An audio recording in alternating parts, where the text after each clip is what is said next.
Hey everyone, and welcome back to the channel. Today, we're diving into a topic that's both important and often misunderstood: economic development in Asia. While the continent is home to some of the world's fastest-growing economies, it also faces significant challenges with poverty. So, we're going to look at the 10 countries in Asia with the lowest gross domestic product per capita. According to recent data from institutions like the World Bank and the IMF, this isn't about shaming any nation, but about understanding the real-world economic situations many people face and the factors behind them. Starting our countdown at number 10 is Pakistan. As one of the most populous countries in the world, Pakistan grapples with political instability and security challenges that have impacted its economic growth. Despite a growing middle class and a strong agricultural base, issues like high inflation and a large national debt present significant hurdles. But there's a lot of potential here, especially in its youthful population and growing tech sector. At number 9, we have Cambodia. This Southeast Asian nation has made incredible strides in reducing poverty over the last 2 decades,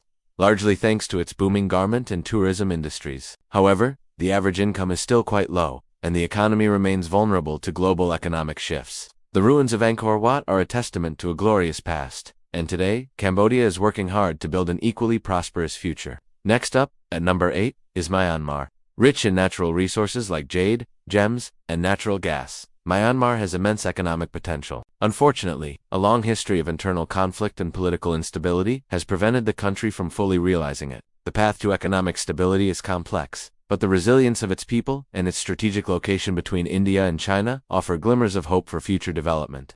Coming in at number 7 is Nepal. Landlocked and with challenging mountainous terrain, Nepal faces unique logistical and economic hurdles. Its economy is heavily reliant on agriculture and remittances from workers abroad. Tourism, especially trekking in the Himalayas, is a vital source of income, but the country needs to diversify its economy to create more stable, long-term growth for its people. At number 6, we find Tajikistan, another landlocked country. This Central Asian nation is highly dependent on remittances from citizens working in Russia. Its economy is also centered on agriculture, particularly cotton and aluminum production.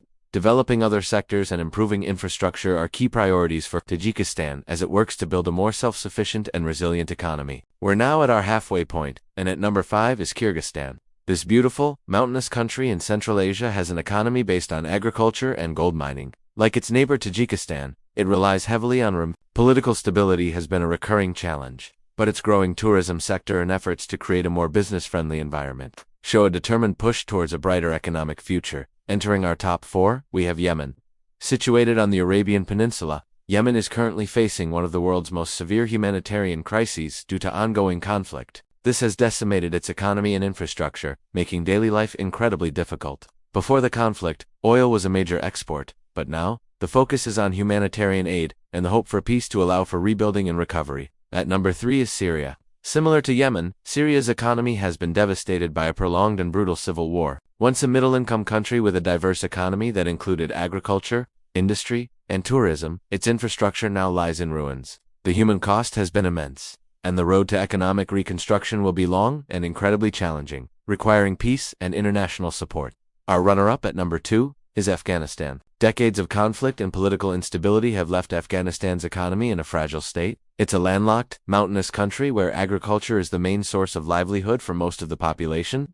The recent political changes have created even more economic uncertainty, and the international community is watching closely as the nation navigates a very difficult path forward. And finally, the country in Asia with the lowest GDP per capita is North Korea. Due to its centrally planned, isolated economy and international sanctions, North Korea faces extreme economic challenges. Information about its economy is notoriously difficult to obtain, but it's understood to be heavily reliant on state-controlled industries and limited trade, leading to chronic food shortages and a very low standard of living for the general population. And that's our look at the 10 countries in Asia facing the toughest economic headwinds.